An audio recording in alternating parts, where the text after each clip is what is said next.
देवाशीष बाबू कौन कहवाक चाहते जब असहाय जो असहाय गरीब परिवार लोक मैंने अच्छा मध्यवित्त परिवार लोक मैंने अच्छा जो मैंने कि निहाती नीड दरकार से चिकित्सा पाठ पढ़ापी अनेक अनेक असुविधार सम्मुखीन होती आप संगठन कौन रही प्रयास?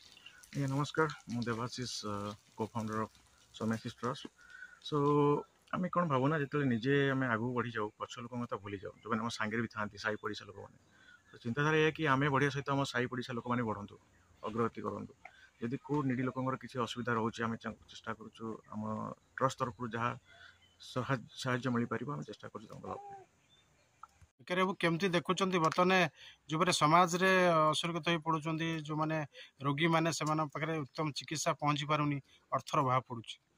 नमस्कार देखो जो मैंने आजिका समाज रे सरकार विभिन्न योजना रोचे कि सठिक रूपे ग्रामांचल से योजना मान सब लोक मान पाखे पहुँची पारना किंतु एक माध्यम हो समाज सेवा हूँ एक माध्यम से जेकोसी ट्रस्ट हो कि सामूहिक जैनिक व्यक्ति हो कि व्यक्ति विशेष भी हूँ सी निजस्व पॉकेट मनी रु से जेकोसी साहाय्यर हाथ बढ़ाऊँच अशेष अशेष धन्यवाद।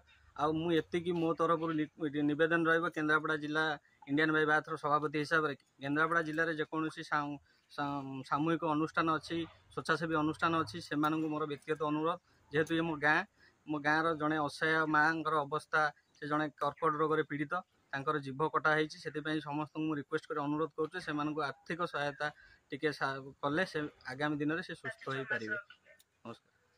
नमस्कार विश्वजीत ओझा। कौन आप माँ ना कौन? अनुपमा ओझा। केबेठू कैंसर रे पीड़ित है? 3 मास। कौन केमती परिवार केम चलुची? ना तो चाषी बासी लोक पैसा पत्र ना से लोक चलु